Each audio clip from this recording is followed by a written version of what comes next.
नमस्कार दोस्तों, स्वागत है आपका स्टडी फॉर सिविल सर्विसेज में। यूपी पीसीएस 2025 के प्रीलिम्स के exact official syllabus plus latest and pattern के हिसाब से, यानी कि जो नया वाला पैटर्न चल रहा है, जिस तरह के क्वेश्चन आजकल पूछे जा रहे हैं, बिल्कुल एग्जैक्टली उसी नए पैटर्न को फॉलो करते हुए ये पूरी टेस्ट सीरीज बनाई है। पेड ग्रुप की टेस्ट सीरीज है ये, और हमारे एससीएस स्टूडेंट्स की डिमांड पर ये वीडियो कंप्लीटली फ्री किया जा रहा है। आप लोग जो लोग पेड ग्रुप में ज्वाइन हैं वो तो वहीं से अटेम्प्ट वगैरह करें, ऐप वगैरह में हैं तो वहां से अटेम्प्ट कर लें। अदरवाइज जो लोग पेड ग्रुप नहीं ज्वाइन कर सकते हैं वो लोग ये वीडियो देखें, पूरा वीडियो देखें, हर क्वेश्चन को पॉज करके पहले उसका आंसर वगैरह जो है जरूर देने की कोशिश करें। टेस्ट सीरीज का फायदा आपको तभी मिल सकता है जब आप सबसे पहले एक पेपर और पेन लेके बैठ जाएं, ठीक है। हर एक क्वेश्चन को जैसे ही क्वेश्चन बताया जाए उसको पॉज करके अपना खुद पहले आंसर मार्क करें, फिर इसके वीडियो में जो बताया गया है उससे आप मैच करें, ठीक है। प्लस आपकी एक्यूरेसी कितनी है, कितने परसेंट आपके सही आ रहे हैं, ये स्कोर जरूर कमेंट करके बताइएगा, ठीक है। आप तक वीडियो पहुंचाने में बहुत सारा एफर्ट करना पड़ता है एससीएस की पूरी टीम को। कोशिश करें कि वीडियो को लाइक और शेयर जरूर करें, बहुत मेहनत लगती है हमको आप तक फ्री वीडियो, फ्री कंटेंट पहुंचाने में। अगर आप चाहते हैं कि हमारे फ्री इनिशिएटिव ऐसे ही लगातार चलते रहें, जैसे कि हम करंट अफेयर भी देते हैं, यूपी करंट भी देते हैं फ्री में, टेस्ट सीरीज भी देते हैं, पेड क्विज के भी वीडियो देते हैं, मेंस के भी मोस्ट एक्सपेक्टेड क्वेश्चन देते हैं, तो ऑलमोस्ट यूपी पीसीएस का चाहे जो है हो, चाहे आरओ का एग्जाम हो, बीओ के लिए हो, यूपी पीएससी के जितने एग्जाम्स हैं उनके लिए स्टडी फॉर सिविल सर्विसेज के यूट्यूब चैनल में बहुत ही सफिशिएंट कंटेंट पड़ा हुआ है, आप उसको जरूर देखें। एक जरूरी सूचना है आप लोगों के लिए, बीईओ की कंप्लीट सिलेक्शन तक की तैयारी का ग्रुप चल रहा है, आरओ का प्री प्लस मेंस का सिलेक्शन तक की तैयारी का ग्रुप चल रहा है, यूपी पीसीएस 2026 का भी प्री का मेंस का सिलेक्शन तक की तैयारी का ग्रुप हमने जो है स्टार्ट कर दिया। आप इसको ज्वाइन करके पूरी तैयारी एक ही जगह कर सकते हैं। अगर आप स्टडी फॉर सिविल सर्विसेज का कंप्लीट पेड ग्रुप ज्वाइन करते हैं, प्री का कंप्लीट और पूरा कंप्लीट मेंस का, तो आपकी पूरी सिलेक्शन तक की तैयारी उससे हो जाती है। कहीं से और कुछ नहीं पढ़ना है आपको, ना करंट आपको बाहर से पढ़ना है, ना टेस्ट लगाने हैं अलग से, ना पेड क्विज वगैरह, सब कुछ आपको स्टडी फॉर सिविल सर्विसेज के पेड ग्रुप में ही मिलता रहेगा, जितना कि एग्जाम निकालने के लिए बेहद जरूरी है। यूपी पीसीएस 2024 का जो प्री वाला पेपर हुआ था वो ऐतिहासिक था, नए पैटर्न के हिसाब से था, लेकिन उसकी तैयारी स्टडी फॉर सिविल सर्विसेज ने अपने स्टूडेंट को साल भर पहले से ही करा दी थी। इवन आरओ 2023 का या फिर आरओ 2021 का जब पैटर्न बदला था उसकी तैयारी स्टडी फॉर सिविल सर्विसेज में हम पहले ही पेड ग्रुप में पूरी करा चुके थे, ठीक है। इसीलिए यूपी पीसीएस 2024 के प्री में सबसे ज्यादा सिलेक्शन हुए हैं स्टडी फॉर सिविल सर्विसेज के। इवन अगर आप प्री के क्वेश्चंस की बात करें, 150 क्वेश्चन जीएस में होते हैं जिससे कट ऑफ बनता है। कट ऑफ के लिए ज्यादा से ज्यादा 80, 85, 90 जो है आपको क्वेश्चन सही करने होते हैं नेट में। स्टडी फॉर सिविल सर्विसेज से यूपी पीसीएस 2024 में भी जो इतना कठिन पेपर था उसमें भी करीबन 120 क्वेश्चन आए थे, जो कट ऑफ निकालने से बहुत बहुत बहुत ज्यादा थे। टेस्ट सीरीज के ये जो वीडियोस हैं, इनकी सीरीज पूरी चलती रहेगी, लगातार एक के बाद एक आपके पास वीडियो आते जाते रहेंगे। इसकी प्लेलिस्ट भी बना दी गई है, ठीक है। वीडियो को देखें, पूरा अटेम्प्ट करें और अपना कमेंट जरूर बताइए कितना स्कोर आ रहा है आपके। बिल्कुल नए पैटर्न पे जैसा पेपर आप आ सकता है उसी पैटर्न पे पेपर प्रैक्टिस करने के लिए ये टेस्ट सीरीज जरूर लगाइए। कोई भी सजेशन हो, कोई भी फीडबैक हो, आप कमेंट सेक्शन में कमेंट कर सकते हैं और अपना स्कोर जरूर से जरूर कमेंट करके बताइए। फॉलो करते रहिए study for civil services. All the very best. Hello and welcome to study for civil services. UP PSC 2025 prelims के लिए सेक्शनल टेस्ट नंबर 9 होगा। साइंस का टेस्ट दोनों भाषाओं में हम देखेंगे। आप ये स्टडी फॉर सिविल सर्विसेज का यूट्यूब चैनल का कोड है और ये एप्लीकेशन है हमारी, ये हमारा टेलीग्राम चैनल है। आप फ्री अपडेट्स के लिए ज्वाइन कर सकते हैं। पेड ग्रुप ज्वाइन करने के लिए इन नंबर्स पे कॉल या व्हाट्सएप कर सकते हैं। ये ज्ञान सर का व्हाट्सएप नंबर है, आपको उनसे कुछ बात करनी है तो आप उनको भी मैसेज कर सकते हैं। फर्स्ट क्वेश्चन देखेंगे, कंसिडर द फॉलोइंग स्टेटमेंट्स। जब दो पिंडों पर समान आवेश होते हैं और उन्हें एक दूसरे के करीब रख दिया जाता है तो वो एक दूसरे को आकर्षित करते हैं, दे अट्रैक्ट ईच अदर। द्विष्टकारी एक उपकरण है, रेक्टिफायर की बात हो रही है, जो दो दिशात्मक प्रत्यावर्ती धारा को एकल दिशात्मक द्विष्ट धारा में परिवर्तित करता है। टू डायरेक्शनल एसी को सिंगल डायरेक्शनल डीसी में कन्वर्ट करता है। डायोड का उपयोग आमतौर पर विद्युत आपूर्ति में प्रत्यावर्ती धारा को प्रत्यक्ष धारा में एसी टू डीसी करने के लिए उपयोग किया जाता है। आंसर क्या हो जाएगा? आंसर आपका सेकंड हो जाएगा। पहला क्यों गलत हुआ? देखिए, जब दो बॉडीज जिन पे इक्वल चार्ज हो उनको एक दूसरे के पास रखा जाता है तो वो एक दूसरे को अट्रैक्ट नहीं करते हैं, प्रतिकर्षित करते हैं, यानी कि रिपेल कर देते हैं। सेकंड क्वेश्चन सही आपको विकल्प चुनना है। संवेग परिवर्तन की दर उस पर लगे बल के बराबर होती है। फोर्स कितना अप्लाई हो रहा है। जब अंतरिक्ष से गिरता हुआ कोई पिंड पृथ्वी के वायुमंडल में प्रवेश करता है तो वायुमंडलीय दबाव के कारण वो जल जाता है, इतना एटमॉस्फेरिक प्रेशर होता है दैट इट बर्न्स।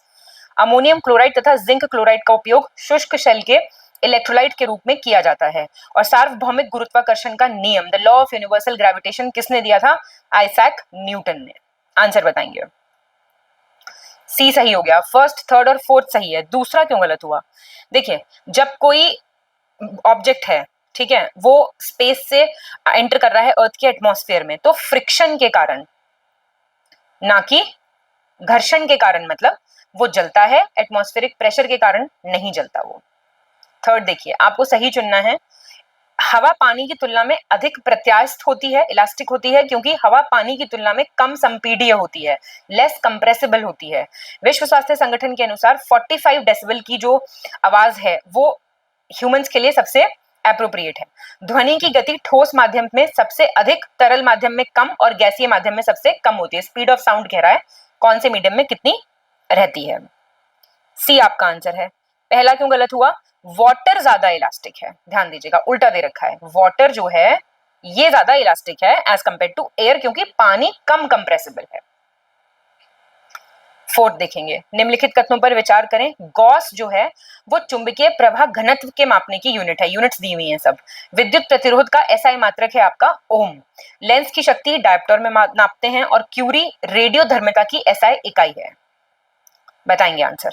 करेक्ट पूछ रहा है, तो करेक्ट आपका बी हो गया। फर्स्ट, सेकंड और थर्ड बिल्कुल सही है। बेकरल है, बेकरल स्पेलिंग आप लोग जानते होंगे आई गेस। बेकरल है एसआई यूनिट रेडियो एक्टिविटी की, ठीक है। और ये रेडियो क्यूरी भी होती है, लेकिन क्यूरी नॉन एसआई यूनिट है। फिफ्थ, जब कोई वस्तु किसी वृत्ताकार पथ पर गिरती है, गति करती है, तो उसे वृत्तीय गति कहते हैं, सर्कुलर मोशन कहते हैं। वृत्ताकार गति करते समय किसी कण के कोणीय विस्थापन में समय के साथ परिवर्तन की दर को उस कण का कोणीय वेग कहा जाता है। एंगुलर वेलोसिटी की बात हो रही है। एक सीधी रेखा में गति करने वाले कण के वेग को रैखिक वेग कहते हैं, लीनियर वेलोसिटी कहते हैं। आपको करेक्ट बताना है। ये सब सही है बिल्कुल। सिक्स देखिए, सही विकल्प चुनना है आपको। किसी वस्तु के वेग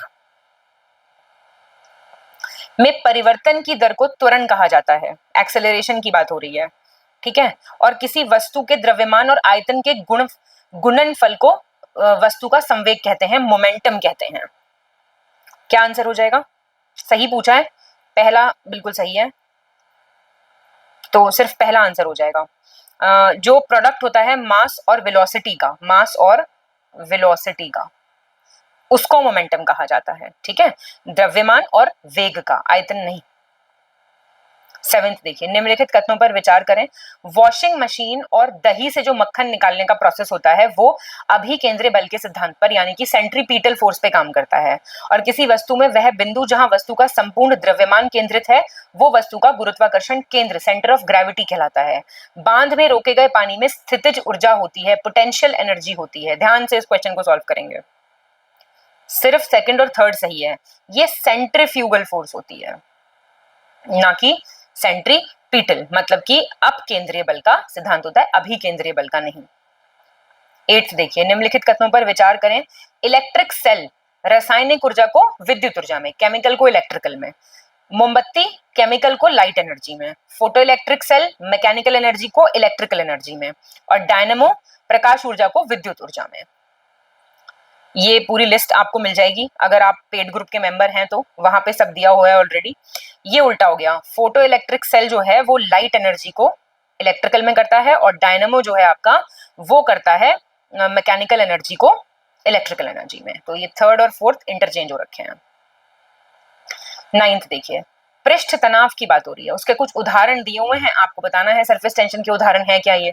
वर्षा की बूंद की को स्फेरिकल होना, लगभग गोल होती है ना, जल की सतह पर लोहे की सुई का तैरना, पानी में डुबाते समय शेविंग ब्रश के बालों का आपस में चिपक जाना। पहला दूसरा सही है। आप बताइए, जो जब हम कोई शेविंग ब्रश को पानी से बाहर निकालते हैं तब वो आपस में चिपकते हैं, अंदर जाके तो वो ऐसे फैल जाते हैं ना, ऐसे पूरा, है ना, पता है ना ये बात। तो पहला दूसरा हो गया ना सिर्फ सरफेस टेंशन का। 10th देखेंगे, निम्नलिखित कथनों पर विचार करें। गेंद पकड़ते समय खिलाड़ी अपने हाथों को हल्का सा पीछे खींचता है। ये न्यूटन के गति के प्रथम नियम का उदाहरण है, फर्स्ट लॉ है ये न्यूटन के मोशन का। चलती हुई गाड़ी रुकने पे उसमें जो बैठे यात्री हैं उनको आगे की तरफ धक्का सा लगता है ना जब जैसी गाड़ी चलती है, तो ये सेकंड लॉ है। एक बंदूकधारी को अपनी बंदूक से गोली चलाने पर झटका पीछे की ओर लगता है, ये थर्ड लॉ है। न्यूटन के सारे लॉ यहीं रिवाइज हो रहे हैं, तो रिवाइज कर लो। सिर्फ तीसरा सही है, याद रखना। पहला ये जो है दिस इज फर्स्ट लॉ और ये आपका सेकंड लॉ है। नाम क्या क्या है इन लॉस के, कमेंट करके आप लोग मुझे बताएंगे, ठीक है। 11th देखिए, फिर से आपको अब इसमें गलत चुनना है, एग्जाम में जाके गोला बना लेना है या अंडरलाइन कर लेना है, गलत पूछ रहा है कि सही पूछ रहा है। ब्यूटीरोमीटर, ये सब इसका उपयोग पेय पदार्थों में कार्बोनिल एसिड कितना है इसके लिए होता है, नापने के लिए। चंद्रमा पर पृथ्वी के गुरुत्वाकर्षण बल के कारण चंद्रमा पृथ्वी के चारों ओर एक गोलाकार कक्ष में घूमता रहता है। स्प्रिंग में गति के गुरुत्वाकर्षण आवश्यक नहीं होता है, लेकिन पेंडुलम की आवर्त गति के लिए गुरुत्वाकर्षण चाहिए, मतलब ग्रेविटी मोशन ऑफ स्प्रिंग में तो नहीं चाहिए पर पीरियोडिक मोशन ऑफ पेंडुलम में चाहिए। पहला गलत हो गया। जो बिटोरीमीटर है ना, ये कितना फैट कंटेंट है दूध या उनसे बने प्रोडक्ट्स में, वसा कितनी है, इसको मापता है। कार्बोनिल एसिड का कुछ यहाँ पे लेना देना नहीं है। 12th देखेंगे, भाप का इंजन, स्टीम इंजन ऊष्मा गतिकी के दूसरे नियम पे काम करता है, सेकंड लॉ ऑफ थर्मोडायनेमिक्स पे। वायुयान बर्नौली के सिद्धांत पे काम करता है। इलेक्ट्रॉन माइक्रोस्कोप इलेक्ट्रॉन की तरंग प्रकृति के सिद्धांत पे काम करता है, वेव नेचर ऑफ इलेक्ट्रॉन पे। सोनार पराश्रव्य तरंगों के परावर्तन के सिद्धांत पे यानी reflection of ultrasonic rays waves पे काम करता है। बी हो गया आंसर, सारे सही है, पहला गलत है। स्टीम इंजन जो है वो पहले लॉ ऑफ थर्मोडायनेमिक्स पे काम करता है, ना कि सेकंड। 13 देखिए, गलत चुनना है आपको, इनकरेक्ट। कोई कार एक समान चाल में गतिमान है लेकिन उसका संवेग स्थिर है तो उसका परिपथ दीर्घवृत्तीय पथ होगा। यूनिफॉर्म स्पीड पे जा रही है, मोमेंटम कांस्टेंट चल रहा है, सर्किट इलेप्टिकल पाथ होगा। जब वाष्प दाब वायुमंडलीय दाब के बराबर हो जाएगा तो द्रव उबलने लगेगा, बॉइलिंग होने शुरू हो जाएगी। ध्रुवण एक ऐसा गुण है जो प्रकाश तरंग में दिखता है पर ध्वनि तरंग में नहीं दिखता। पोलराइजेशन एक ऐसी प्रॉपर्टी है जो लाइट में तो दिखती है लेकिन साउंड में नहीं दिखती। अब क्वेश्चंस की क्वालिटी देख रहे हैं आप, पहला सही है, पहला गलत हो गया। अगर कार मूव कर रही यूनिफॉर्म स्पीड पे तो देखिए उसका मोमेंटम कंटिन्यूअसली चेंज होगा जब उसका सर्किट जाएगा इलेप्टिकल पाथ में, लगातार चेंज होगा जब मोमेंटम। 14 देखिए, सही चुनना है। बात हो रही है स्वचालित कलाई घड़ियों की, जो आपकी ऑटोमेटिक रिस्ट वॉचेस होती हैं, यहाँ पे सेकंड में लिखा हुआ है, कोई बात नहीं, में हाथ की विभिन्न गतिविधियों से उनको एनर्जी मिलती है। जब कोई व्यक्ति अति संवेदनशील स्केल पर खड़ा है और गहरी सांस लेगा तो स्केल की रीडिंग कम हो जाएगी। प्रत्यानयन बल रिस्टोरिंग फोर्स जो है उसके लिए जड़त्व की आवश्यकता होती है क्योंकि वह वस्तु को संतुलन के माध्यम से आगे बढ़ाता है, जिसका रिजल्ट सिंपल हार्मोनिक मोशन, सरल आवर्त गति है। क्या हो जाएगा आंसर? पहला, दूसरा तो सही हो गया, तीसरा गलत हो गया। रिस्टोरिंग फोर्स को इनर्शिया चाहिए और वो ऑब्जेक्ट को इक्विलिब्रियम में मूव करेगा, इसका जो रिजल्ट होगा वो हार्मोनिक मोशन होगा, ठीक है, मतलब आवर्त गति होगा, सिर्फ सिंपल हार्मोनिक मोशन नहीं, हार्मोनिक मोशन। 15 देखो, आपको सही चुनना है। फिजिकल क्वांटिटीज और उनके मात्रक दिए हुए हैं, सॉल्व करो आप खुद से, फिर मैं आपको सही बताती हूँ। तो देखो आंसर हमारा पहला, कोणीय वेग का होता है आपका रेडियन प्रति सेकंड, त्वरण का है मीटर पर सेकंड स्क्वायर, कोणीय त्वरण का है रेडियन प्रति वर्ग सेकंड, संवेग यानी कि आपका मोमेंटम, मोमेंटम का आपका होता है किलोग्राम मीटर पर सेकंड, किलोग्राम मीटर पर सेकंड, मीटर पर सेकंड स्क्वायर नहीं है। 16 गलत चुनना है यहाँ पे आपको, इक्विपमेंट्स और उनके आविष्कारक, इन्वेंटर्स पे बहुत क्वेश्चन आता है। साइक्लोट्रॉन किसने आविष्कार किया था? अर्नेस्ट ऑरलैंडो लॉरेंस ने, ठीक है। गायरोस्कोप किया था, यही हमारा आंसर भी है, ये गलत हो गया। ये आपका किया है लियोन फोकॉल्ट ने, लियोन फोकॉल्ट, नाम सुना होगा आपने, सिर्फ इतना भी याद रख लेना तो काम बन जाएगा। रेडार आपका एल्फ्रेड हॉइट टेलर और बैरोमीटर इवेंजेलिस्टा टॉरेसिली, बिल्कुल ठीक। और इन्होंने किसका आविष्कार किया था? एक्स रेज का। 17 देखिए, निम्नलिखित कथनों पर विचार करें। अवतल दर्पण से बनने वाला प्रतिबिंब वास्तविक और आभासी होगा, कॉनकेव मिरर रियल वर्चुअल। ऐसे ही कॉन्वेक्स मिरर का हमेशा वर्चुअल, इरेक्ट और डिमिनिश्ड होगा, छोटा होगा। समतल प्लेन जो होगा उसका वर्चुअल और इरेक्ट होगा। ध्यान से करना है क्वेश्चन सॉल्व। बिल्कुल ठीक है, ध्यान देना बिल्कुल। प्लेन मिरर का वर्चुअल और इरेक्ट होता है, ये स्टेटमेंट काफी बार पूछा है। निम्नलिखित कथनों पर विचार करें। जब प्रकाश किसी प्रिज्म से होकर फैलती है, ये आपने जरूर एक्सपेरिमेंट अपने स्कूल टाइम में किया होगा, तो बैंगनी रंग का सबसे अधिक विचलन होगा, डेविएशन होगा सबसे ज्यादा वायलेट कलर का। जब रेड कलर निकलेगा, मतलब लाइट निकलेगी, तो रेड कलर सबसे कम विचलित होगा। प्रकाश के परावर्तन के कारण, रिफ्लेक्शन ऑफ लाइट के कारण जो है, प्रकाश में देखने पर लाल कमल का फूल काला दिखाई देगा। पढ़ी है आपने ये बात कभी? बिल्कुल ठीक बातें हैं ये। 19th सही बताना है आपको। गैस में उत्पन्न होने वाली ध्वनि तरंगे अनुदैर्ध्य तरंगे कहलाती हैं, लॉन्गिट्यूडनल वेव्स कहलाती हैं।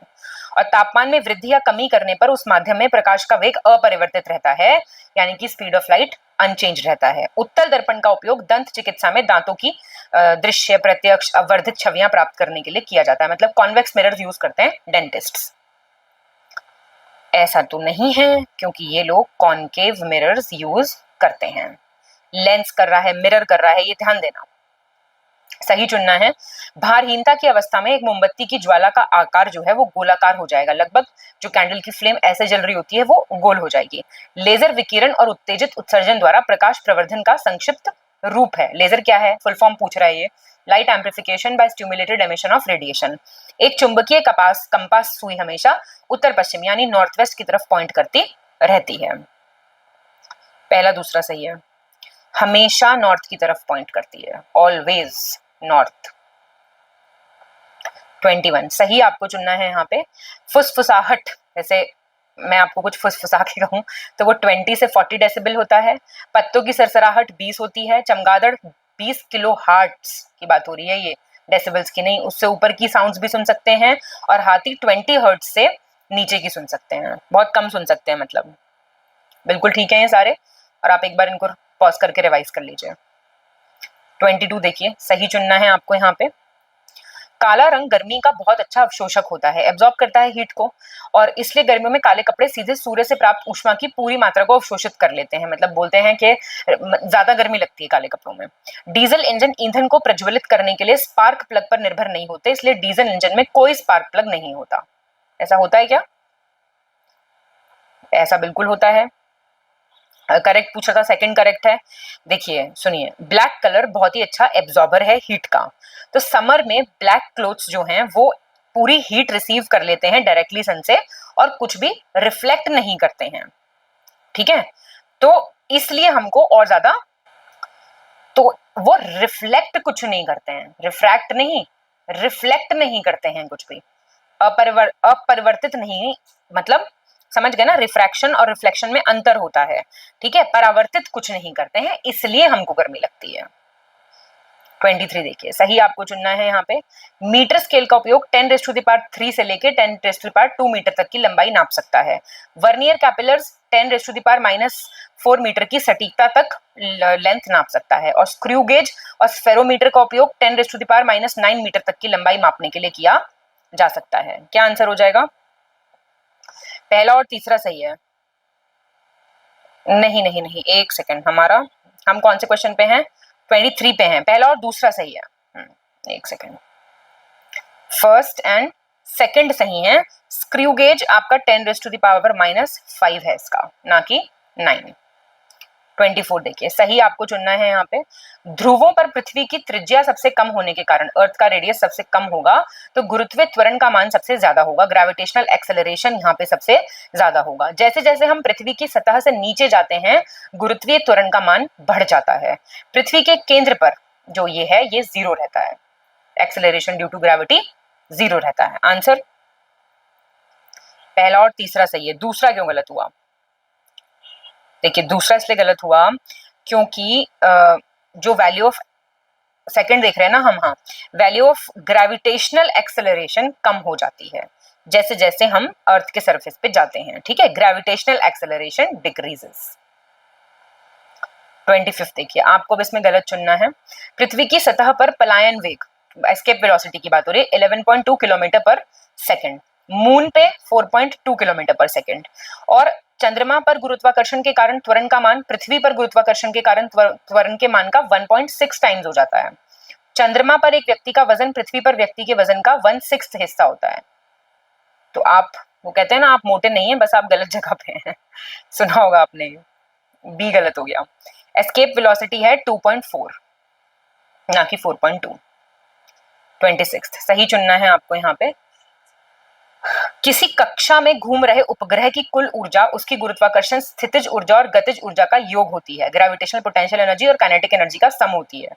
पृथ्वी के गुरुत्वाकर्षण खिंचाव से बचने के लिए उपग्रह के लिए आवश्यक ऊर्जा की न्यूनतम मात्रा को बंधन ऊर्जा कहते हैं, बाइंडिंग एनर्जी कहते हैं।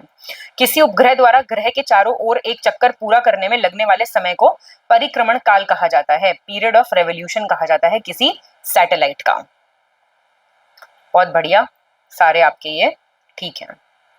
27 बात हो रही है सरल आवर्त गति की, सिंपल हार्मोनिक मोशन की। आपको करेक्ट चुनना है। किसी स्प्रिंग से लटके द्रव्यमान की गति, किसी सरल लोलक की गति, किसी घर्षण रहित क्षैतिज तल पर किसी स्प्रिंग से बंधे द्रव्यमान की गति। बताइए कौन सा हो जाएगा। तीनों ही आपके सही हैं। 28 देखिए, करेक्ट चुनना है आपको। क्रांतिक ताप पर, क्रिटिकल टेम्परेचर पे पृष्ठ तनाव 0 हो जाएगा। आदर्श द्रव का 0 होता है। ताप बढ़ने पर घट जाएगा, घटने पर बढ़ जाएगा। सॉल्व कीजिए इसको अच्छे से, क्या हो जाएगा इसका आंसर। सही है सारे आपके। 29 देखिए, करेक्ट चुनना है तरल पदार्थ में दबाव के नियम के बारे में, laws of pressure in liquids. द्रव के भीतर एक क्षैतिज तल पर स्थित सभी बिंदुओं पे सेम होगा। ठीक है, द्रव के भीतर किसी बिंदु पर द्रव का दाब सभी दिशाओं में बराबर होगा, डायरेक्शंस में। किसी द्रव पदार्थ द्वारा डाला गया दबाव हमेशा द्रव के संपर्क में आने वाली सतह के लंबवत होगा, परपेंडिकुलर टू द सरफेस होगा। और द्रव के भीतर किसी बिंदु पर द्रव दबाव की सतह के आकार व क्षेत्रफल पर निर्भर नहीं करेगा। ये भी आपके सारे सही हैं। सही आपको यहाँ पे भी चुनना पड़ेगा। अब एक ही पदार्थ के अणुओं के बीच लगने वाले आकर्षण बल को संसजक बल कहते हैं, कोहेसिव फोर्स कहते हैं। और अलग अलग अणुओं के बीच लगे तो आसंजक कहते हैं, एडहेसिव कहते हैं। किसी केशिका में द्रव के ऊपर चढ़ने अथवा नीचे उतरने की घटना को केशिकातव यानी कि कैपिलरिटी एक्शन कहते हैं, या फिर कैपिलरी एक्शन। बहुत बढ़िया है ये सारी बातें। 31 प्रत्यास्था की सीमा के अंदर प्रतिबल सदैव विकृति के अनुक्रमानुपाती होगा, इसे Hooke's law, this is called Hooke's law. Limit of elasticity में स्ट्रेस प्रोपोर्शनल टू स्ट्रेन होगा। हाइगिंस के सिद्धांत के अनुसार यदि कोई पिंड पूरी तरह से पानी में डूबा हुआ है तो विस्थापित तरल पदार्थ का आयतन पिंड के आयतन के बराबर हो जाएगा। पहला सही है इसमें सिर्फ। आर्किमिडीज प्रिंसिपल कहता है ऐसा, आर्किमिडीज प्रिंसिपल सुना होगा आपने, आर्किमिडीज प्रिंसिपल, ना कि ह्यूजेंस प्रिंसिपल। सदिश राशियों से संबंधित आपको गलत चुनना है। वेक्टर और स्केलर तो बिल्कुल रट के जाना, ठीक है। तो एनर्जी नहीं है, बाकी हैं डिस्प्लेसमेंट, वेट, टॉर्क, ये सब हैं। ठीक, चलिए 33 देख लेते हैं अब। निम्नलिखित कथनों पर विचार करें। सेमीकंडक्टर्स, अर्धचालक, वो पदार्थ होते हैं जिनकी विद्युत चालकता चालक की तुलना में कम लेकिन अचालक की तुलना में ज्यादा होती है। क्या क्या किस लिए यूज होते हैं? सिलिकॉन, जर्मेनियम, ये ट्रांजिस्टर बनाने के लिए काम आते हैं। आकाशीय बिजली वायुमंडल में विपरीत रूप के से आवेशित बादलों के बीच एक विद्युत निर्वाहन होती है। तो आपकी बातें बिल्कुल ठीक हैं सारी, कोई दिक्कत नहीं है इसमें। लाइटनिंग जो है वो इलेक्ट्रिकल चार्ज है जो कि ऑपोजिटली चार्ज क्लाउड्स में देखने को मिलता है। 34 देखेंगे। संवहन द्वारा ऊष्मा स्थानांतरण केवल ठोस और द्रवों में होता है, मतलब सॉलिड्स और लिक्विड्स में। संवहन विभिन्न तापमान वाले तरल पदार्थ के संचलन द्वारा ऊष्मा हस्तांतरण की प्रक्रिया है। किसी तरल का उसके क्वथनांक से कम तापमान पर गैस में बदलना वाष्पीकरण कहलाता है, जिसके द्वारा पानी तरल से गैस या वाष्प में बदल जाता है। प्रोसेस दिया हुआ है इवेपोरेशन का। सेकंड थर्ड ठीक है, दूसरा इसलिए, पहला इसलिए गलत है क्योंकि लिक्विड्स और गैसेस में होता है, सॉलिड्स में नहीं होता कन्वेक्शन का प्रोसीजर। सही चुनना है। 75 डेसिबल से ज्यादा अगर साउंड है तो आपके कानों के लिए ठीक नहीं है। 80 डेसिबल से ज्यादा है तो शोर है बिल्कुल। घड़ियों में जर्मेनियम डाइऑक्साइड नामक क्वार्ट्ज क्रिस्टल का यूज होता है, और क्वार्ट्ज अर्थ की सतह पर पाए जाने वाला तीसरा सबसे रेयर या तीसरा सबसे आम खनिज है, सॉरी कॉमन है। क्या हो जाएगा इसका आंसर? पहला दूसरा सही है, इसमें सिलिकॉन डाइऑक्साइड होता है। नहीं, पहला और दूसरा सही है हमारा, तीसरा इसलिए गलत हुआ क्योंकि इसमें सिलिकॉन डाइऑक्साइड होता है। ठीक है, और क्वार्ट्ज जो है वो सेकंड मोस्ट कॉमन है। ठीक है, फर्स्ट बताएंगे आप मुझे कमेंट करके मोस्ट कॉमन क्या है। 36 देखिए, निम्नलिखित कथनों पर विचार करें। रेत और नैप्थलीन का जो मिक्सचर है उसको आप अलग कर सकते हैं ऊर्ध्वापतन से, सब्लिमेशन से। आसवन की प्रक्रिया का उपयोग प्रायः तरल अशुद्धियों के शुद्धिकरण के लिए होता है। ऑफबाउ के सिद्धांत के द्वारा परमाणु में कक्षों को भरने का क्रम नियंत्रित किया जाता है। ऑफबाउस प्रिंसिपल पढ़ा होगा आपने केमिस्ट्री में, शायद 10th 11th में। सही है ये तीनों बातें। 37 देखिए, न्यूट्रॉन क्या है? ये आवेश रहित मौलिक कण हैं जो परमाणु के नाभिक में प्रोटॉन के साथ पाए जाते हैं। एक प्रकार के उप परमाणु कण न्यूट्रिनो में कोई विद्युत आवेश नहीं होता। बीटा कण में धनावेशित आवेश होते हैं। पहला दूसरा सही है। ये बात किसकी हो रही है? बात आपकी हो रही है। बीटा पार्टिकल्स में जो है नेगेटिव चार्ज होता है। ठीक है, बहुत ही एनर्जेटिक इलेक्ट्रॉन्स होते हैं जो इनर न्यूक्लियस, बिल्कुल न्यूक्लियस के अंदर से रिलीज होते हैं। निम्नलिखित कथनों पर विचार करें। क्रोमेटोग्राफी रंगीन रसायनों के मिश्रण को अलग करने की एक रासायनिक तकनीक है। द्रव की क्षयणता, किसी द्रव्य की क्षयणता गीजर काउंटर से मापी जाती है और अशुद्धियों के कारण द्रव का क्वथनांक बढ़ जाता है। क्या हो जाएगा आंसर? बी सही है। सिर्फ पहला क्यों गलत हुआ? क्रोमेटोग्राफी से कलर्ड केमिकल्स जो हैं, इनकरेक्ट पूछ रहा है, सॉरी, सेकंड गलत है। रेडियो एक्टिविटी नपती है इससे, रेडियो एक्टिविटी। अभी आपने ऊपर SI unit, non SI unit, अब मापी कैसे जाती है वो देख लिया आपने, है ना। विस्कोसिटी नहीं, गीगर काउंटर से हम रेडियो एक्टिविटी को मापते हैं। 39 देखिए, सही चुनना है आपको। एक परमाणु के केंद्र का धनावेशित, बार बार घूम रहा है, सॉरी। एक परमाणु के केंद्र का धनावेशित हिस्सा नाभिक कहलाता है, न्यूक्लियस कहलाता है। इलेक्ट्रॉन, प्रोटॉन और न्यूट्रॉन परमाणु नाभिक के मुख्य अवयव हैं। मतलब एटॉमिक न्यूक्लियस में क्या होता है? इलेक्ट्रॉन, प्रोटॉन और न्यूट्रॉन्स। वे परमाणु जिसमें न्यूट्रॉन की संख्या समान लेकिन प्रोटॉन की संख्या भिन्न भिन्न है, समस्थानिक यानी कि आइसोटोप्स कहलाते हैं। करेक्ट पूछ रहा है ये, तो ए तो सही हो गया आपका।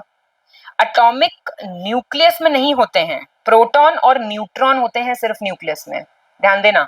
हाँ, एटम में ये तीनों होते हैं, ये तीनों एटम का हिस्सा होते हैं।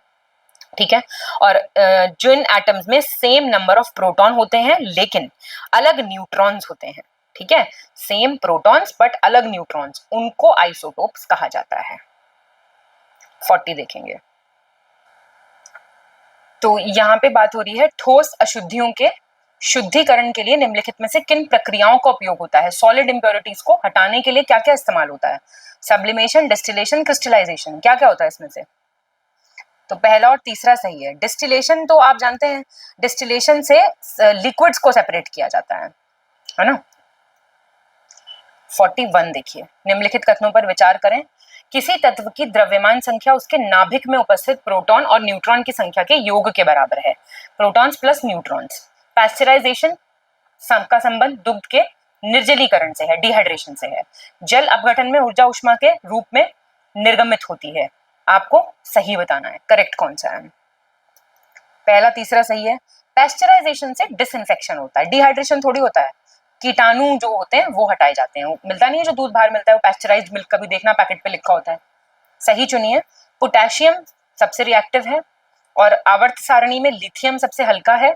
ऑस्मियम पृथ्वी पे पाई जाने वाला सबसे भारी धातु है और यूरेनियम ब्रह्मांड में प्राकृतिक रूप से पाए जाने वाला सबसे भारी रेडियोधर्मी यानी रेडियो एक्टिव एलिमेंट है। ये आपके सारे सही हो गए। 43 देखेंगे, निम्नलिखित कथनों पर विचार करें। सोडियम जो है उसको केरोसिन में रखते हैं सुरक्षित। प्लास्टर ऑफ पेरिस का नाम होता है कैल्शियम सल्फेट हेमीहाइड्रेट। और पर्ल्स, मोती होते हैं ना, सच्चे मोती जिसको कहते हैं, वो कैल्शियम कार्बोनेट से बने होते हैं। ये भी आपके सारे सही हो गए। गलत चुने, इनकरेक्ट। चूना पत्थर को रासायनिक रूप से क्या कहते हैं? Calcium carbonate. प्रतिद्युक्ति लैंप जो होते हैं, फ्लोरेसेंट लैंप्स जो होते हैं, उनमें मरकरी और आर्गन गैस भरी जाती है लो प्रेशर पे। वेल्डिंग में उपयोग की जाने वाली गैसें होती हैं नाइट्रोजन और एसिटिलीन। एसिटिलीन और कहाँ उपयोग होती है अगर आपने पढ़ा हो तो? सी गलत हो गया। ऑक्सीजन और एसिटिलीन यूज होती है, O2 प्लस एसिटिलीन। 45 बताएंगे। जो रेफ्रिजरेटर्स होते हैं उसमें जो गैस उपयोग में आई जाती है वो होती है फ्रीऑन, जिसको CFC कहते हैं, क्लोरोफ्लोरोकार्बन। और एसिड रेन किसकी प्रेजेंस में होती है? सल्फर डाइऑक्साइड और नाइट्रोजन ऑक्साइड मिल जाएंगे तो एसिड रेन हो जाएगी, बिल्कुल सही बात है। 46 देखो, सही चुनना है आपको। पायरीन का उपयोग जो है वो अग्निशामक, फायर एक्सटिंग्विशर के रूप में किया जाता है। जौ के अंकुरित बीजों के किण्वन से बने शराब को बियर कहते हैं। और एथाइल अल्कोहल वुड स्पिरिट के नाम से भी जाना जाता है। एक्वा रिजिया, ये 6th या 7th क्लास की एनसीईआरटी का क्वेश्चन है। HCl और नाइट्रिक एसिड का 3:1 में मिक्सर होता है। ध्यान से, सारे सही नहीं होते हमेशा, फर्स्ट, सेकंड और फोर्थ सही है। तीसरा क्यों गलत है? मिथाइल अल्कोहल, मिथाइल अल्कोहल को कहते हैं वुड स्पिरिट। 47 देखो, क्या कह रहा है? निम्नलिखित में से कौन सा प्राकृतिक बहुलक नहीं है, नेचुरल पॉलीमर नहीं है? फेवरेट क्वेश्चन है यूपीपीसीएस का, कितनी बार पूछता है कि क्या बताएं आपको। प्राकृतिक रबर नहीं है, बाकी हैं टेफ्लॉन, पॉलिस्ट्रीन, पॉलिथीन, नहीं सॉरी ये वाला क्वेश्चन कर रहे हैं ना हम तो। हाँ, नेचुरल रबर पॉलीमर है आइसोप्रीन का, और मतलब ये तो एक पॉलीमर हो गया, बाकी प्राकृतिक हैं। थर्मोप्लास्टिक के बारे में आपको गलत चुनना है इसमें से, बताओ। तो नियोप्रीन नहीं है, नियोप्रीन जो है आपका टेफ्लॉन, पॉलिस्टीरीन और पॉलिथीन थर्मोप्लास्टिक है, लेकिन नियोप्रीन थर्मोप्लास्टिक नहीं है। निम्नलिखित में से किस बहुलक का उपयोग बुलेट प्रूफ विंडोज में किया जाता है? कौन सा पॉलीमर यूज होता है बुलेट प्रूफ विंडोज में? पॉलीकार्बोनेट यूज होता है, ध्यान से देखना। और केवलार कहाँ होता है? जैकेट, कैसी जैकेट? आपकी जैकेट्स नहीं, बुलेट प्रूफ जैकेट्स, ठीक है। और पॉलीएमाइड यूज होता है बुलेट प्रूफ क्लोथिंग मटेरियल बनाने के लिए। और लैमिनेटेड कांच होता है, ये भी बुलेट प्रूफ जैकेट के लिए यूज होता है, पर ये आपका विंडो के लिए यूज होता है। ध्यान से पढ़ना, मैचिंग कर दो बच्चों की तरह, फटाफट पॉज करके मैच करो। पेलियो बॉटनी क्या होती है? Study of plant fossils. Moriculture mulberry, शहतूत की खेती होता है। और ऑर्थोलॉजी क्या होता है आपका? पक्षियों का। और मिर्मेकोलॉजी चींटियों का अध्ययन। ये तो आसान था क्वेश्चन, सी हो गया आंसर। 51 देखो, सही चुनना है आपको। क्या कह रहा है? चार्ल्स डार्विन ने एक किताब लिखी, the origin of species. Hugo de Vries ने विकासवाद के सिद्धांत का प्रतिपादन किया था, थ्योरी ऑफ एवोल्यूशन। लेमार्क ने सर्वप्रथम जैव विकास को, बायोलॉजिकल एवोल्यूशन को समझाया था। 1 और 3 सही है, दूसरा क्यों गलत हुआ?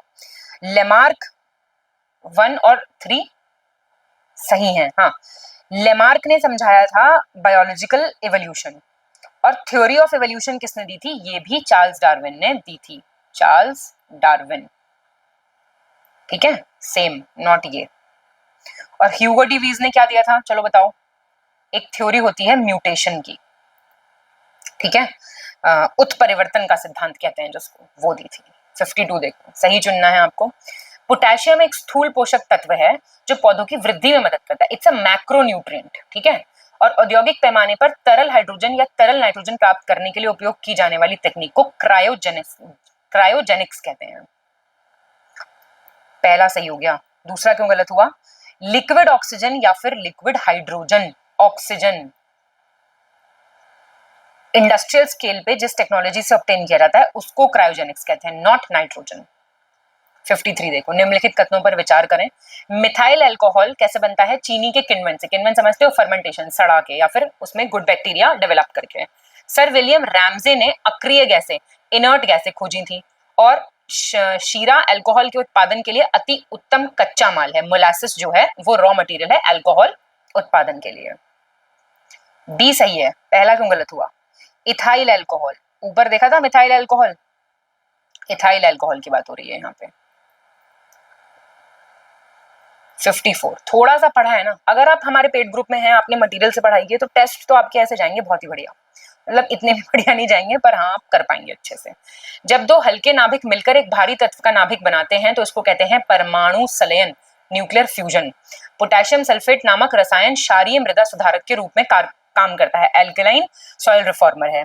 किसी परमाणु के नाभिक को दो छोटे नाभिकों में विभाजित करने की प्रक्रिया कहलाती है परमाणु विखंडन, न्यूक्लियर फिजन, और इसमें बहुत बड़े अमाउंट में एनर्जी रिलीज होती है। पहला और तीसरा सही है, दूसरा क्यों गलत हुआ? कैल्शियम सल्फेट,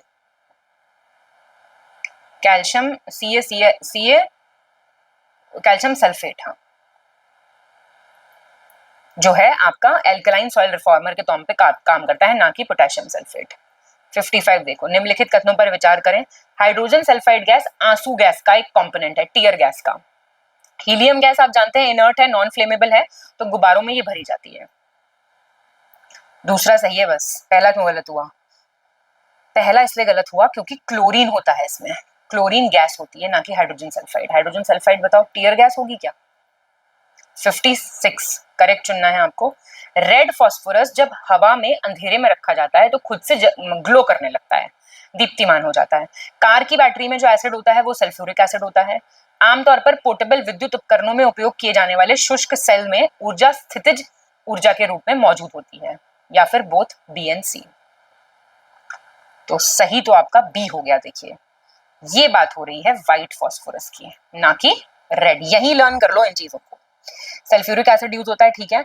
ड्राई सेल में जो पोर्टेबल इलेक्ट्रिक डिवाइसेस में यूज होता है, इसमें केमिकल एनर्जी की फॉर्म में होता है, रासायनिक ऊर्जा, पोटेंशियल नहीं। 57 सही चुनना है आपको। सोडियम थायोसल्फेट एक रसायन है जिसका उपयोग फोटोग्राफी में किया जाता है। क्लोरोबेंजीन का उपयोग ट्राई नाइट्रोबेंजीन नाम का एक एक्सप्लोजिव विस्फोटक होता है, उसके मैन्युफैक्चरिंग में इसका इस्तेमाल किया जाता है। पहला सही हो गया, नाइट्रोबेंजीन। ये वो क्वेश्चन है जो आपके गलत अगर हो रहे हैं तो पाप कर रहे हो आप, ठीक है। 58 सही चुनो। कोकेन क्या है? ये एराइथोजाइलम कोकोआ करके एक पौधा होता है, उसके पत्तों से निकलता है, तो ये एक्चुअली अफगानिस्तान का है बेसिकली। सैलोमेलिली टाइफी ये एक बैक्टीरिया है जिसकी वजह से टाइफाइड का बुखार होता है। साइनोबैक्टीरिया ऑटोट्रोफिक ऑर्गेनिजम्स होते हैं, स्वपोषी सूक्ष्मजीव होते हैं जो पानी में भी मिलते हैं और धरती पे भी मिलते हैं। दूसरा और तीसरा सही है, पहला क्यों गलत है? साउथ अमेरिका का है ये पौधा, साउथ अमेरिका, ना कि अफगानिस्तान। 59 इनकरेक्ट चुनना है आपको। अधिवृक्क ग्रंथि, एड्रिनल ग्लैंड की बात हो रही है, ये स्टेरॉइड हार्मोन सिक्रीट करता है, कॉर्टिसोल और एल्डोस्टेरोन। प्रोकार्योटिक ऑर्गेनिजम्स के साथ साथ मोनेरा जो है और यूनिसेलुलर यूकैरियोटिक जीव जो हैं उनको हम प्रोटिस्टा में रखते हैं। अलग अलग किंगडम्स है ना, तो प्रोटिस्टा में ये रखा जाता है। वायरस में प्रोटीन के अतिरिक्त दो अन्य अनुवांशिक पदार्थ होते हैं, आरएनए और डीएनए। सी आपका गलत हो गया है। क्यों हो गया है गलत, ये आपको बताना पड़ेगा। प्रोटीन के अलावा वायरस में भी जेनेटिक मटेरियल होता है, आरएनए या डीएनए, और किसी वायरस में दोनों आरएनए और डीएनए सेम नहीं होते, ठीक है। अदर जेनेटिक मटेरियल्स नहीं है, सेम है। क्लियर होगी बात? अपार्ट फ्रॉम प्रोटीन, वायरस में भी जेनेटिक मटेरियल होता है, ठीक। तो इतना हमारा हो गया। चलिए 60 देखिए, सही आपको चुनना है यहाँ पे। किसी क्षार या अम्ल की प्रबलता, मतलब बेस है कि एसिड है, आप जानते हैं ना, H पॉजिटिव आयन या OH नेगेटिव आयन की संख्या पे निर्भर करता है। पानी जो है प्योर वाटर, उसका पीएच मान है 7। कोई पदार्थ एसिडिक है, बेसिक है, तो उसके लिए आप क्या यूज करते हैं? सब्सटेंसेस, जिनके लिए इंडिकेटर्स, सूचक जिनको कहा जाता है। और जब अम्लीय क्षारीय पदार्थों वाले घुल में सूचक मिलाए जाते हैं तो रंग बदल जाते हैं, रेड ब्लू हो जाता है। जलीय विलयन क्षारीय है तो उसका पीएच कितना होगा? 7 से कम होगा। पीएच के क्वेश्चंस आसान होते हैं, थोड़ा सा पढ़ के बस आपको करना होता है। सही है ये सारे। 61 देखिए क्या पूछ रहा है, कह रहा है जर्मन सैद्धांतिक भौतिकी विज्ञानी मैक्स प्लैंक ने क्वांटम थ्योरी दी थी। शुष्क सेल में अमोनियम क्लोराइड और जिंक क्लोराइड यूज होते हैं विद्युत अपघटन यानी इलेक्ट्रोलाइट्स के रूप में। ग्लोबल सॉल्ट कॉपर सल्फेट का डेकाहाइड्रेट फॉर्म है। क्या हो जाएगा आंसर? डी सही है। करेक्ट पूछ रहा था तो डी सही है। ग्लोबल सॉल्ट वाला क्यों गलत हुआ? ये सोडियम सल्फेट का है फॉर्म, सोडियम सल्फेट, ना कि कॉपर सल्फेट। 62 एथेफॉन या एथफॉन जो है, इसका सबसे व्यापक रूप में इस्तेमाल किए जाने वाला पौधा विकास नियामक है, क्योंकि ये किस चीज को बढ़ावा देता है? पत्तियों को, फलों को पकने के लिए, फलों की उपज के लिए, अंकुरन के लिए। तो ये इन सारी चीजों को काफी अच्छे से बढ़ावा देता है। 63 देखेंगे, कैल्शियम फॉस्फाइड का उपयोग हरे फलों को पकाने के लिए किया जाता है, क्योंकि मैंने आपसे ऊपर भी पूछा था जब एसिटिलीन आई थी, तो एसिटिलीन का नाम ज्यादातर हम फलों को पकाने में सुनते हैं। प्रथम विश्व युद्ध में सबसे अधिक इस्तेमाल की जाने वाली गैस थी मस्टर्ड गैस। 3 दिसंबर 1984 को भोपाल में जो ट्रेजेडी हुई थी उसमें 40 टन से ज्यादा ये निकल गई थी मिथाइल आइसोसाइनाइड गैस। इसी गैस की वजह से लोगों की इतनी ज्यादा मात्रा में डेथ हुई थी। सेकंड और थर्ड, कैल्शियम कार्बाइड यूज होता है, फॉस्फाइड नहीं यूज होता, कार्बाइड। और प्लीज इसको ध्यान रखना, ये बहुत पूछता है क्वेश्चन। 64 पे आ गए हैं, सही चुनना है आपको। एक तरलीकृत पेट्रोलियम गैस, किसकी बात हो रही है? एलपीजी की। तो इसमें ब्यूटेन का उपयोग आमतौर पे सिगरेट लाइटर में किया जाता है। हाइड्रेटेड कॉपर सल्फेट को ब्लू विट्रियोल या फिर नीला थोता भी कहते हैं। पॉलिश्ड राइस अगर आप यूज कर रहे हैं डाइट में तो आपको पेलेग्रा हो सकता है। पहला और दूसरा सही है, पेलेग्रा नहीं होता, इससे बेरी बेरी होता है, बेरी बेरी। ये सारे रोग भी आपको याद रखने हैं। 65, निम्नलिखित कथनों पर विचार करें। कॉपर के यौगिक जो हैं वो पटाखों में नीला रंग देते हैं, बेरियम हरा रंग देता है, लिथियम लाल रंग देता है और सोडियम सुनहरा या गोल्डन येलो कलर प्रोड्यूस करता है। सारे सही हैं, प्लीज देख लेना कौन सा ब्लू कलर दे रहा है, कौन सा ग्रीन दे रहा है, कौन सा रेड दे रहा है, कौन सा गोल्ड येलो दे रहा है। अब मैं आपको रिवाइज करा रही हूँ ऐसे रुक रुक के, अब इतनी देर तो मैं नहीं करा सकती, आपको रुक के रिवाइज करना है। पर इथाइलिन से के कुछ आपको यूजेस बताने हैं। इथाइलिन कहाँ यूज होती है? मस्टर्ड गैस बनाने में, फलों को पकाने में, धातुओं को काटने जोड़ने में, पॉलिथीन बनाने में, कीटनाशक पेस्टिसाइड के रूप में। कहाँ कहाँ यूज होती है?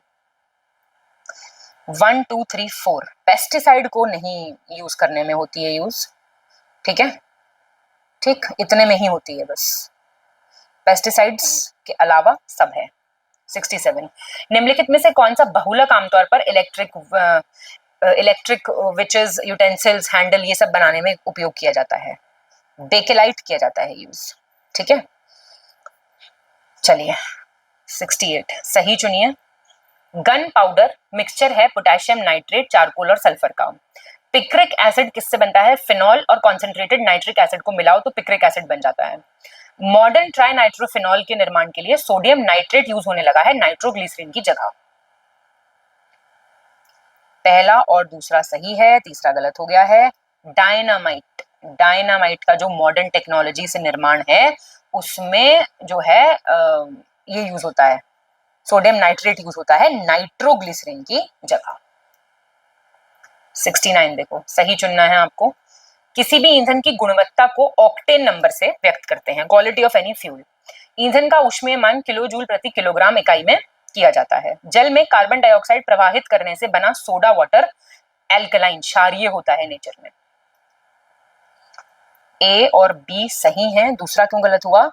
कार्बन डाइऑक्साइड पानी में जब पास की जाती है तो ये एसिडिक होता है। कोल्ड ड्रिंक आपकी एसिडिक होती है, समझे, बेसिक नहीं होती। वो पीते हैं हम, एसिडिटी हो रही, cold drink P low, Limca P low. Consider the following statements. Sodium hydroxide को आप बेकिंग सोडा कहते हैं, सोडियम बाइकार्बोनेट को कास्टिक सोडा कहते हैं, सोडियम कार्बोनेट को वॉशिंग पाउडर कहते हैं, सोडियम ऑक्सीक्लोराइड को ब्लीचिंग पाउडर कहते हैं। बहुत ही सुंदर क्वेश्चन, कंफ्यूज जरूर करता है पर ये। थर्ड फोर्थ सही है, गलत सही है, बाकी गलत हो गया। सोडियम हाइड्रोक्साइड है कास्टिक सोडा, बाइकार्ब है baking soda. B for bicarb, B for baking, इसको ऐसे याद कर लेना, ठीक है, बेकिंग सोडा। क्लियर, आगे बढ़ रहे हैं।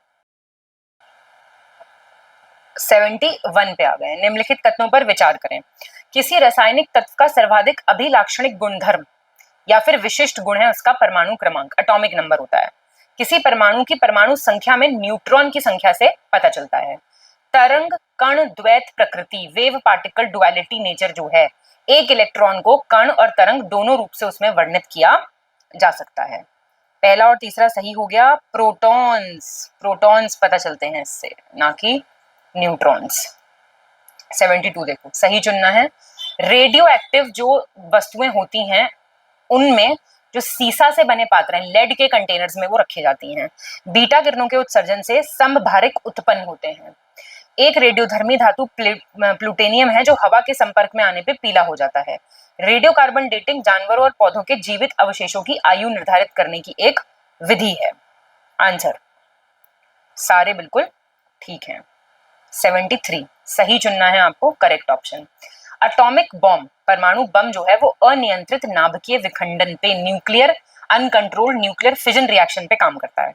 हाइड्रोजन बॉम्ब अनियंत्रित नाभिकीय संलयन पे काम करता है, फ्यूजन। और नाभिकीय अभिक्रिया के दौरान श्रृंखला अभिक्रिया को नियंत्रित करने के लिए न्यूट्रॉनों का अवशोषण करने के लिए सिलिकॉन धातु का इस्तेमाल किया जाता है। परमाणु प्रस्फोटन अनियंत्रित श्रृंखला अभिक्रिया के द्वारा प्रेरित रहता है। देखिए फर्स्ट सेकंड है, फर्स्ट सही है, सेकंड सही है और आपका फोर्थ सही है। तीसरा क्यों गलत हुआ? बोरॉन मेटल का इस्तेमाल इसमें किया जाता है, ना कि सिलिकॉन का। ठीक है, 74 सही देखना है आपको।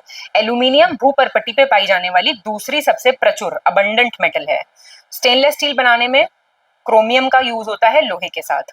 पॉजिट्रॉन इलेक्ट्रॉन का एक एंटी पार्टिकल है। ठीक, पायराइट को मूर्खों का सोना, पायराइट को फूल्स गोल्ड भी कहते हैं।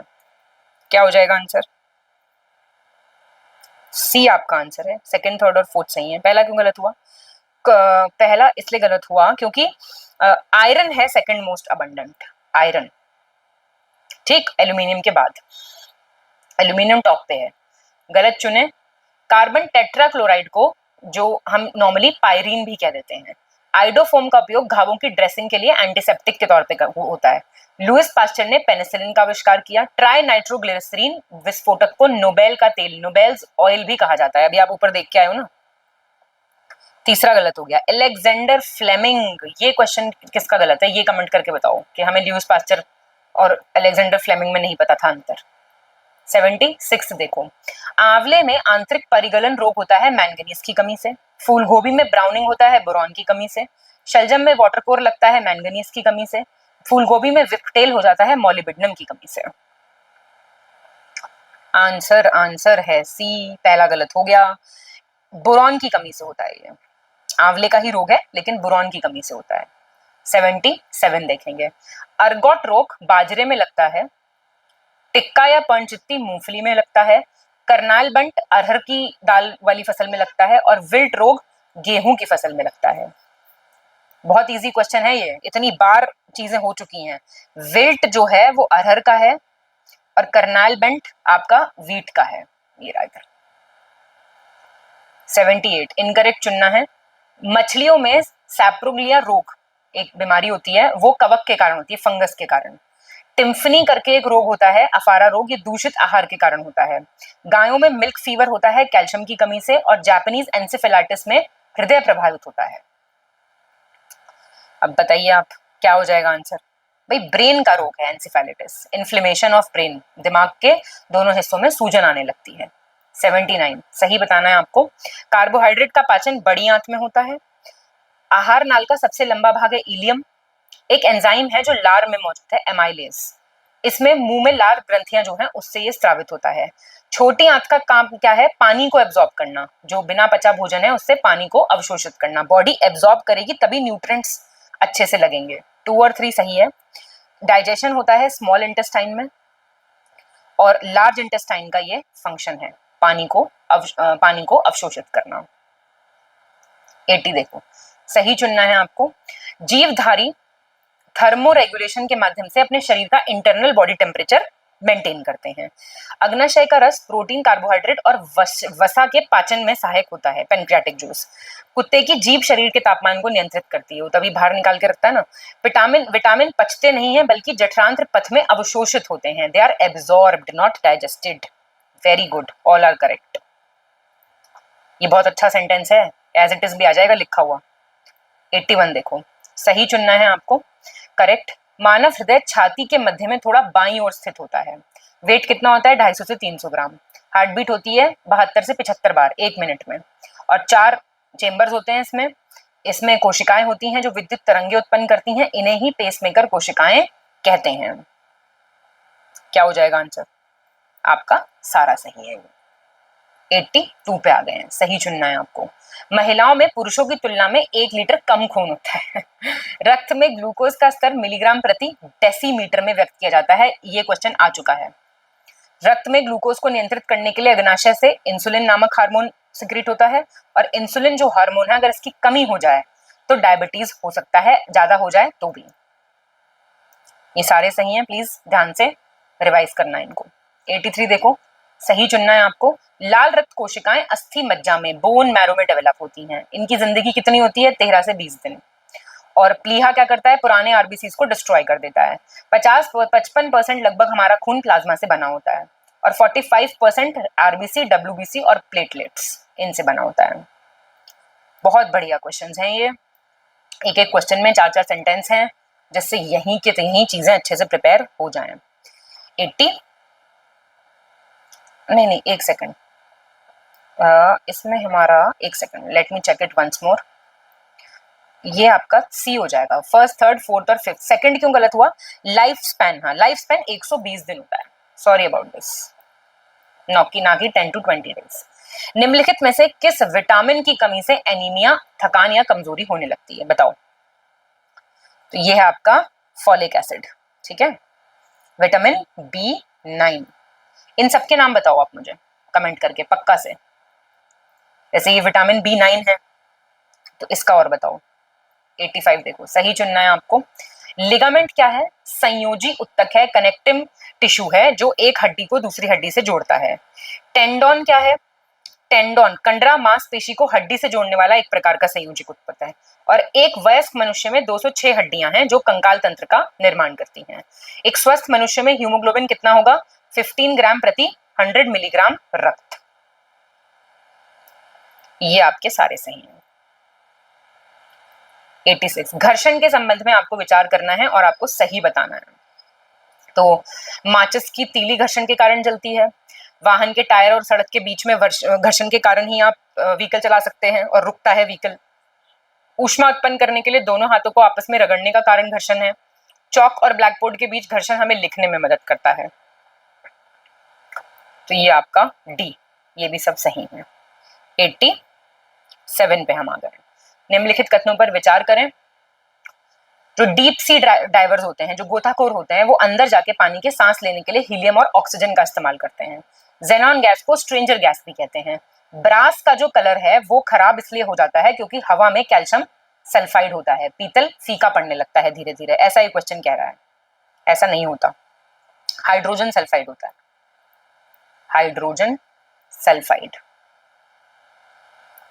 फिर आप उस पर ब्रासो लगाइए तो वो ठीक हो जाएगा। 88 सही बताना है आपको। पौधों में कोशिका झिल्ली के अतिरिक्त एक भारी मोटी परत होती है जिसे कोशिका भित्ति कहते हैं, सेल वॉल कहते हैं। साइटोप्लाज्म या कोशिका द्रव्य एक जेली जैसा पदार्थ होता है जो कोशिका झिल्ली और केंद्रक के बीच में होता है।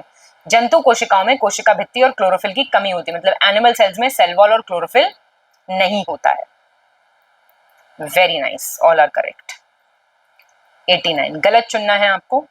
एक एंजाइम है पेप्सिन जो कि प्रोटीन के पाचन में हेल्प करता है। राइबोसोम प्रोटीन की फैक्ट्री कहलाता है, फैक्ट्री ऑफ प्रोटीन। और लार में मौजूद टाइलिन होता है जो स्टार्च के पाचन में मदद करता है। तो गलत तो कोई है नहीं इसमें से, सारे सही हैं ये, ठीक है। चलिए 90 निम्नलिखित कथनों पर विचार करें। मनुष्य के पास 3 प्रकार की पाचन ग्रंथियां हैं, लार, यकृत, अग्नाशय। डाइजेस्टिव ग्लैंड्स कितने हैं? सलाइवरी, लिवर और पैनक्रियाज। विटामिन डी की उपस्थिति में मानव शरीर में कैल्शियम का अवशोषण बढ़ जाता है। छोटी आंत की जांच को कोलोनोस्कोपी कहा जाता है। पहला दूसरा सही है। लार्ज इंटेस्टाइन, बड़ी आंत की जो जांच होती है ना, उसको कहते हैं कोलोनोस्कोपी। 91 सही चुनना है। लिवर जो है वो बिना किसी एंजाइम के डाइजेशन में हेल्प करता है। लिवर, स्किन और लंग्स ये उत्सर्जन में सहायक अंग है, मतलब एक्सक्रीशन होता है इनसे। अल्कोहल के विषहरण के लिए लिवर जिम्मेदार होता है। डिटॉक्सिफिकेशन ऑफ अल्कोहल लिवर करता है। यकृत मानव की सबसे बड़ी ग्रंथि है और लिवर ब्लड प्रेशर को भी कंट्रोल करता है। बहुत अच्छा क्वेश्चन है ये सारे सही हैं। और लिवर के बारे में सारी इंपॉर्टेंट चीजें यहाँ पे दी हुई हैं, प्लीज रिवाइज अच्छे से करना। 92 देखो क्या पूछ रहा है। कौन से विटामिन वाटर सॉल्युबल नहीं है, जल में घुलनशील नहीं है, बताओ। तो भाई इसमें से आपका कोई नहीं है, ठीक है। 9 ऐसे विटामिन हैं जो पानी में सॉल्युबल होते हैं। B9, B1, B2, B5, B7, B6, B12 और एक होता है विटामिन सी, एस्कॉर्बिक एसिड, ठीक है, ध्यान रखना। 93 निम्नलिखित कथनों पर विचार करें। नील हरित शैवाल, ब्लू ग्रीन एल्गे को साइनोबैक्टीरिया भी कहते हैं। ये एक तरीके का बहुकोशीय जीवाणु है, मल्टी सेलुलर बैक्टीरिया है। ये नाइट्रोजन फिक्सेशन के लिए काम में लिया जाता है, पैडी क्रॉप्स के लिए। ब्लू ग्रीन एल्वे प्रकाश संश्लेषण से ऊर्जा ग्रहण करके वायुमंडलीय नाइट्रोजन का भूमि में स्थिरीकरण करता है, बहुत इंपॉर्टेंट होता है एटमॉस्फेरिक नाइट्रोजन को फिक्स करने के लिए। डी सही है, फर्स्ट 3 और 4। दूसरा क्यों गलत हुआ? यूनिसेलुलर है, यूनिसेलुलर, एक कोशीय है। 94 पे आ गए हैं हम, देखेंगे क्या कह रहा है। निम्नलिखित कथनों पे विचार करना है, ये बहुत ही अच्छा क्वेश्चन है। करेला कड़वा क्यों है बताइए। पहला गलत हो गया है हमारा, ठीक। करेला कड़वा होता है मोमोडर्सिन की वजह से। मोमो खाते हो आप? मोमोडर्सिन।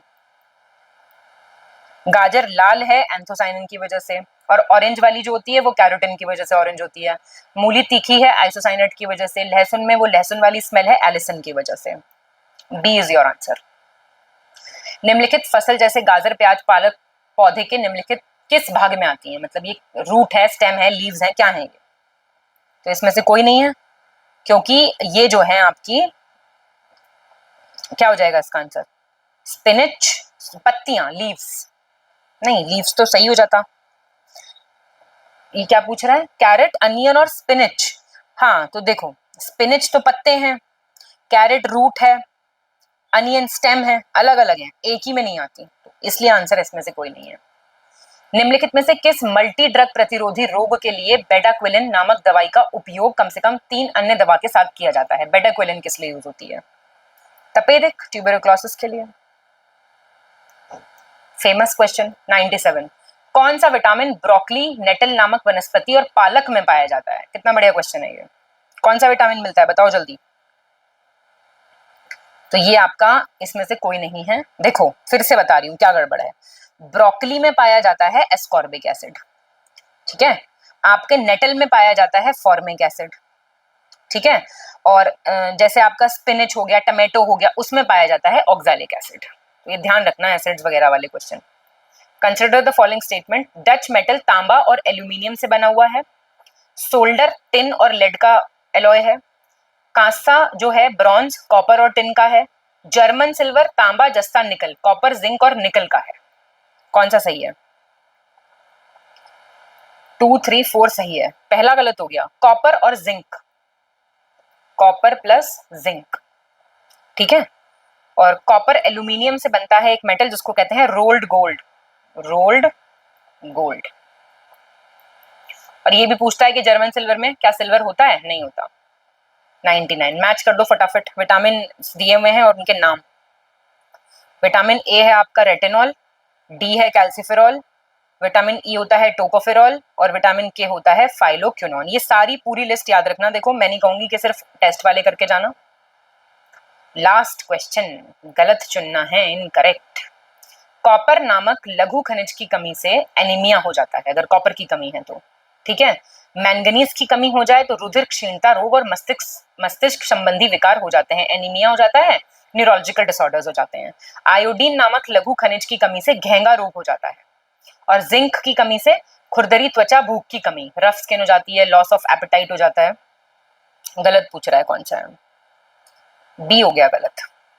ये आपका कोबाल्ट की अगर कमी हो जाए, कोबाल्ट की, ये छोटी छोटी मात्रा में चाहिए होते हैं, ऐसा लगेगा अच्छा हमें कोबाल्ट भी खाना पड़ेगा, तो कोबाल्ट की कमी से एनीमिया हो जाता है, फिजिकल डेवलपमेंट ये और न्यूरोलॉजिकल प्रॉब्लम्स आपको हो सकती हैं, ठीक है। तो इसी के साथ हमारा ये टेस्ट यहाँ पे खत्म हो जाता है। आप अपना स्कोर मुझे बताइए कमेंट करके, जो मैंने आपसे पूछा है वो सारी चीजें बताइए। प्रैक्टिस करते रहिए, जल्दी कराने की कोशिश की जा रही है जिससे आप प्रैक्टिस में खुद से एनालिसिस करने में टेस्ट को लेके बैठिए 1 घंटा अलग से और उसका एनालिसिस कीजिए। बस टेस्ट को निपटाने के लिए आपको नहीं करना है, ठीक है। तो keep smiling, keep studying, all the very best. Next test में मुलाकात होती है। Thank you.